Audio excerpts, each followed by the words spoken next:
Welcome back to New to Medical Device Sales. I am your host, Jacob McLaughlin, coming to you guys on this beautiful evening here in Scottsdale. It's actually getting kind of cold, as you guys can see if you're watching on the YouTube. I have a pullover on because I am a wimp, and if it drops under 60 now, I am cold. I actually sat outside this morning at a coffee shop, and it was like 55 degrees, and I had a flannel on, and I was actually shivering by like the end of it. So I am no longer the Midwest person I used to be. My grandma let me know that when I called her one time and told her I was wearing a pullover when it was like 70, and she's like, you can't say you're from here. So I don't tell people I'm from Iowa anymore. I have to tell them I'm from Arizona because I'm a wimp. But let's get into today. But first, before we do, press that like and subscribe button if you guys are following on YouTube. If you guys are listening on the podcast, a 5-star review helps us reach more people. So if you guys can leave that, I really appreciate everybody who does and takes the time out of their day, because again, it helps us grow this channel. And again, just appreciate you guys listening and taking time out of your life to comment and just tell me what you enjoy about this and your reviews about it. And then again, like I said last week, we have finished my first year in book. This will be my second one. So the first one is New to Medical Device Sales, teaching how I got 4 job offers from top 30 medical device sale companies. And now I am giving you guys my first year in medical device sales, how I took the lowest performing territory in the nation and broke top 10. And at some points at top 5, right? It changes every single day. But also with that, sharing things I didn't know, but now I know, things I wish I would have known, things I've learned, and my advice to you guys. And so just to have the best success. So you guys can go to newtomedicaldevicesales.com and should be able to pick that up any day now. And then lastly, we have an email chain now going out. So I send out weekly emails to you guys, just with tips on how to break in resources. You guys can go to New to Medical Device Sales. Your email should get you a 30, 60, 90-day plan if you guys would like that. It's just an example of my 30, 60, 90-day plan that you guys can get in there, and then that can get you subscribed to our email lists that I will be putting out weekly content for that. Again, it's a lot of times going to be just helpful resources to, again, give you guys an edge to break into medical device sales. But with all that fun stuff out of the way, let's get into it. So today, we are going over why it's important to network with reps. So I know I've talked about this a little bit, but I actually just got off a call. Like you guys know, I get on calls every single day with people who reach out to me.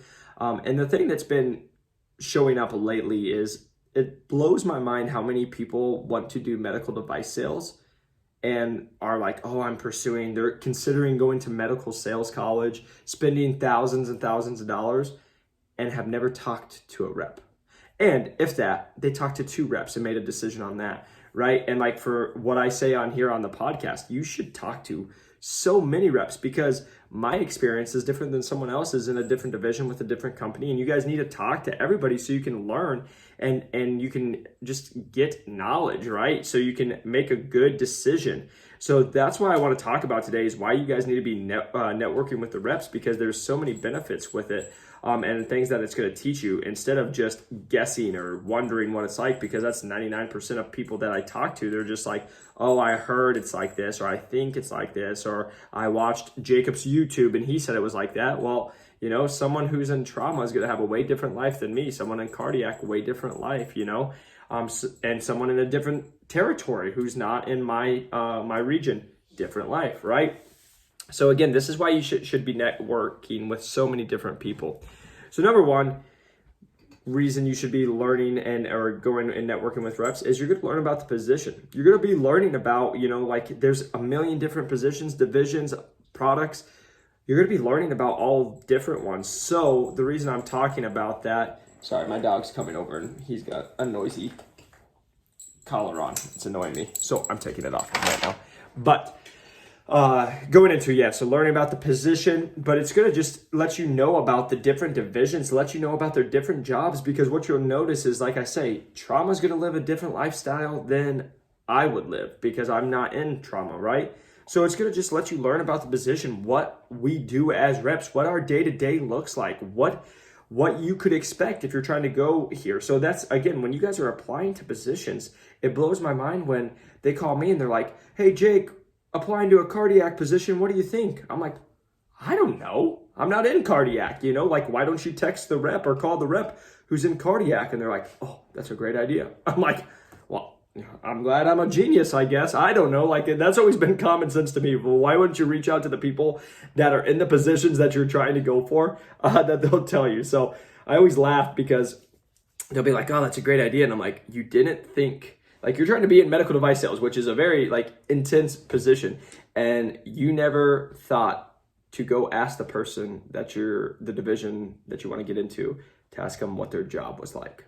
Like, blows my mind. But hey, those are the people you guys are going up against. So keep pushing. But again, just learning about the position. That's the number one thing. You're going to learn what the day-to-day is. You're going to learn what the products are, everything that's coming into it. So again, for you guys who are reaching out, you need to be learning, what would my day-to-day be like? Am I waking up at 5 a.m.? Am I waking up at, 1 in the morning? Like, what does that look like for me? Excuse me. So that's number one, why you guys should be networking with reps. Number two, you need to learn about the companies. I was just talking to this person who reached out to me, and the thing I had to talk to him about is every company's different, and what I mean by that is, if you look at some of these top companies, you've probably heard things about certain ones, right? And so what I mean by that is a Medtronic and a J&J is different than a Stryker. And all I mean by that is, there's been stigmas around certain companies. And so by you talking to different reps and different companies, you'll be able to learn about what the culture's like, what the opportunity's like, how do they handle certain things.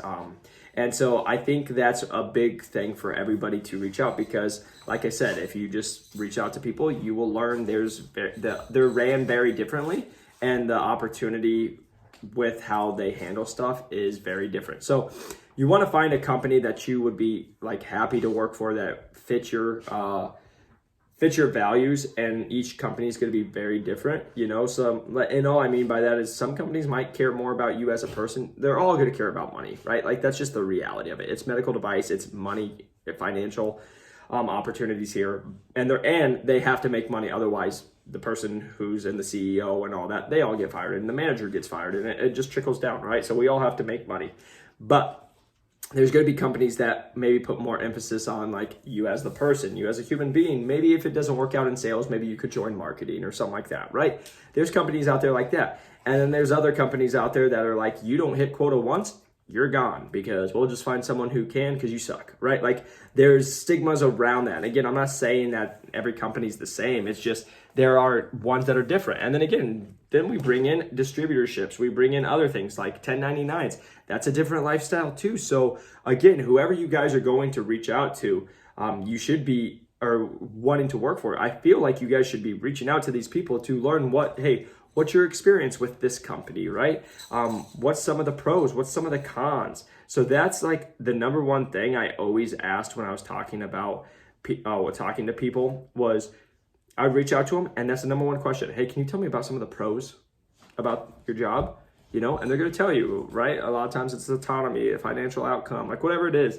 And then, hey, can you tell me some of the cons? And then this is where you get to learn about the division. And this is where they're going to tell you, oh yeah, it sucks. I'm on call 24/7. I never have a Sunday to myself. I can't even go to church because I'm getting calls. Like, that's things I actually heard, right? And people are like, I'm so sick of not being able to just go and live my life, right? Like, so I heard that. I'm like, well, I probably don't want to do that division if I'm looking for work-life balance, right? So that's the things that you guys should be just researching. Number 3, I put in, learn about your income potential. The number one thing everybody wants to know, how much money will I make? Well, you have to learn where the finances are going to be different. So for example, a surgery that a product's getting charged, let's just say $1,000, right? So the surgery charges $1,000 for that product, compared to a surgery where that you have products that are getting charged at $100,000. Well, you can imagine, A, quote is going to be way bigger, but B, because someone generates more money, I would imagine the company or the division that's doing the stuff that makes way more money, as a rep, probably would make more. And again, not saying that always is true, but it's just things you got to look for. For example, like I've talked to reps, there's some divisions you go in and the normal person's making 200 plus. And then there's other divisions that the other person, or like some divisions, they're making 100 plus or 120, right? Like there's different lifestyles.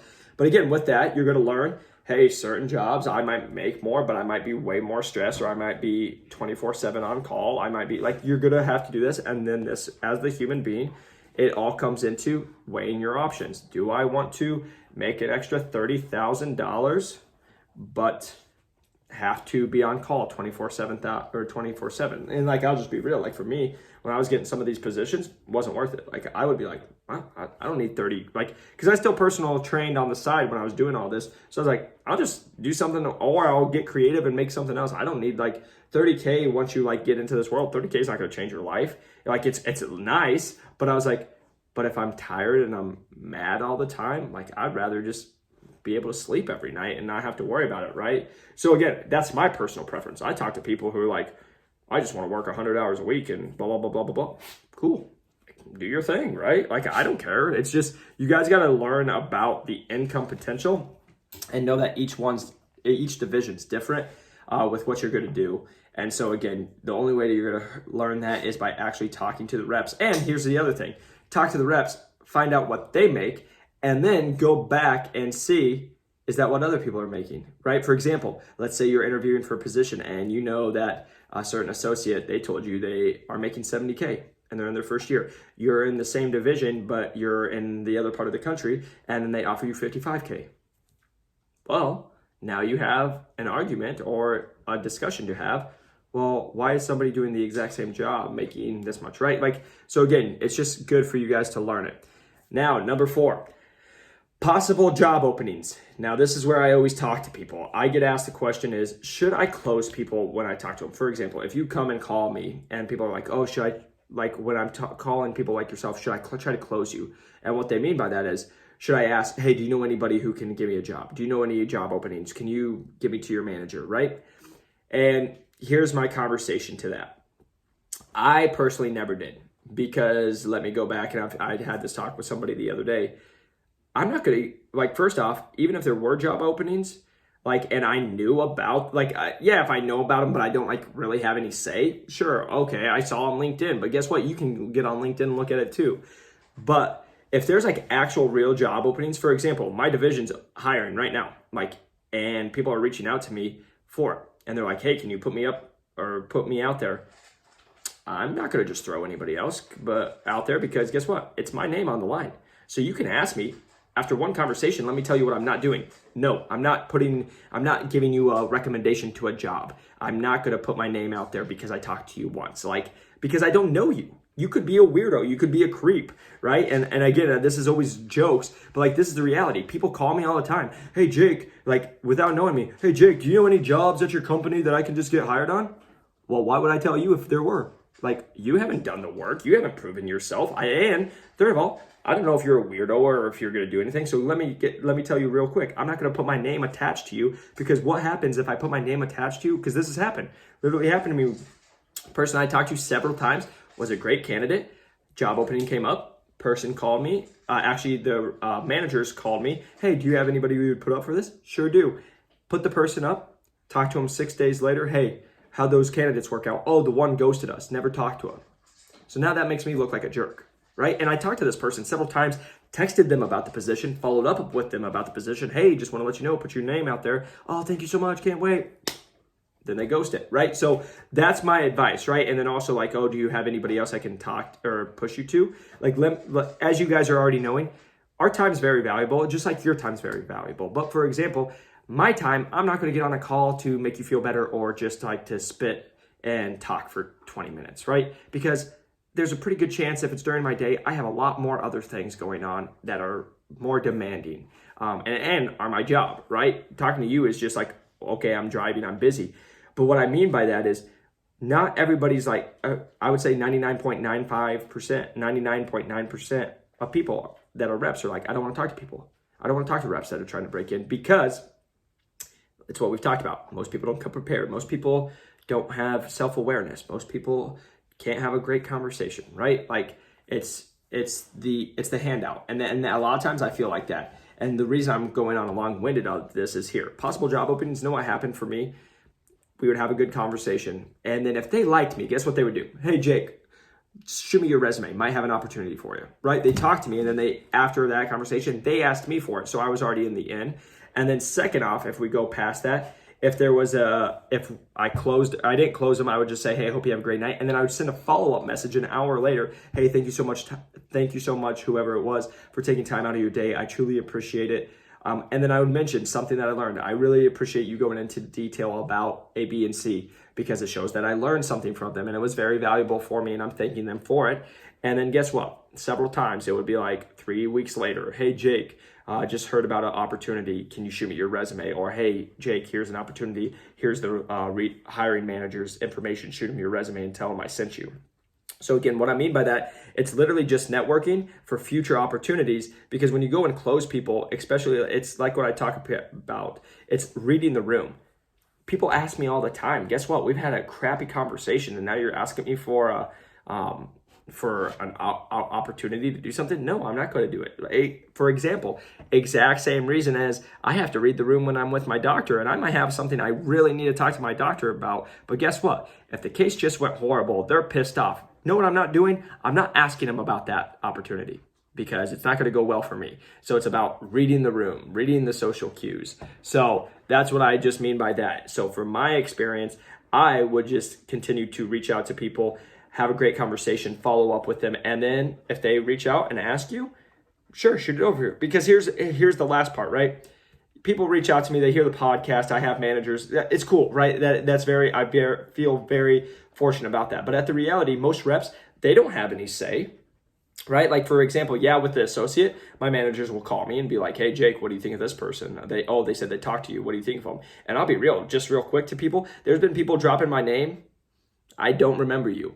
And they didn't follow up with me. So let me just make this very clear to you guys. If you're going to go and drop someone's name, you know what you probably should do? Shoot them an email or shoot them a text and be like, hey, going to talk to your manager. Just wanted to let you know. So when I not drop your name, because I'll just be real. Someone that happened to me, got a text. My manager's like, hey, who's this person? They say they've talked with you. And I'm like, I have no idea who they are. I'm like, Kelly, I talked to so many people, so that's the thing. You just have to understand with all of this is you guys have to be smart and read the room. And then also, if you're going through that and having opportunities, reaching out to the people and letting them know that you're going to name drop them, because otherwise, like, how am I supposed to know? And vice versa. That's what I did. I let them all know and actually asked the people that I had great relationships from our conversations to message my managers when I was going through the interview process to be like, hey, I think this person would be a great candidate, which helped me get the job. So that's enough on possible job openings and talking about closing. And number 5, advice. Every time I was done with a conversation, I just said, hey, if you were in my shoes, right? At the time I was 25 and I was like, hey, I'm 25 years old here in Arizona. I'm hungry to get in. What would your advice be to me? Bam. And then I just shut up, listen to them, and they would give me their advice. And let me tell you, every person had a different thing to say. So that doesn't mean I take everyone's advice. I would just ask them, if they were in my shoes, since they're in the industry, what would they do? Some of them would tell me to go to medical sales college. Not going to do that. Some of them would tell me to go get a B2B sales job. Not going to do that, right? Like, I just did whatever I thought was good. But again, I would get counsel from a bunch of different people. And then I would get people who were like, oh, you don't need it. I think you have what it takes, right? So it's like you just listen to people. And then guess what? It's just with anything in life. I hear all these different opinions. I take the plans that I feel is going to work out the best, and I make the plan go from there. So that would be my advice to you guys. But that is why it's important to reach out to reps, because it's going to just help you educate yourself. You're going to learn so much more, and it's going to give you also edges on when you guys do make that network. Because again, like myself, if, for example, this job opening that's going on right now, and my manager's calling me and asking me like, hey, they talked to you, what do you think of them? And like, I'm a rep that's doing very, very well. Maybe my say goes somewhere, and maybe not. Like, again, I'm a first year rep, so maybe it goes nowhere. But I'm just saying, like, the higher, I know reps when they were the number one. That's why I got interviews, because I networked with the number one rep, and the number one rep would tell me to talk to the manager, and then bam, interview time, right? So you never know, just always network with people. But please press that like and subscribe button if you guys are watching on YouTube. If you guys are listening on the podcast, a 5-star review helps us. reach more people. If you guys are interested in my book, New to Medical Device Sales, to learn how to break in and got 4 job offers with no previous sales experience, or first year in, me, once you guys break in, sharing my experience of my first year in medical device sales, everything I've learned with it and everything I wish I would have known, and tips that I've done to help grow my territory. That will be at newtomedicaldevicesales.com. The show notes, or the link is in the show notes in the description. And then also don't forget, we have an email going out, so please feel free to sign up on the email list at newtomedicaldevicesales.com, where you can also get your free 30, 60, 90-day plan. And again, we will be sending out resources every week to help you guys get hired. So I appreciate you guys tuning in. I appreciate the support. I appreciate you guys all the time. Again, my goal is just to help as many people break in. I try to add a little bit of humor. I try to be serious and be like the tough love uncle sometimes. But again, my goal is to get you guys hired. I have hundreds of people tell me they get hired. I literally just had checked my phone, just had 2 more people tell me they got hired. It's fun. It's great. I'm so fortunate to be in the position to be able to talk with you guys, to hear you guys are changing your own lives, and that I can just, maybe you took one thing that helped. But again, my goal is to get you guys hired. It's not to make everyone always feel good, because sometimes you need a kick in the butt. Sometimes you just need to be built back up, right? Like my last podcast. So again, my job here is just to share my knowledge, to help you guys in any way I can. And again, hope you guys break in and come into this awesome industry and crush it. So hope you guys have a great week, and I'll talk to you on the next one. Peace.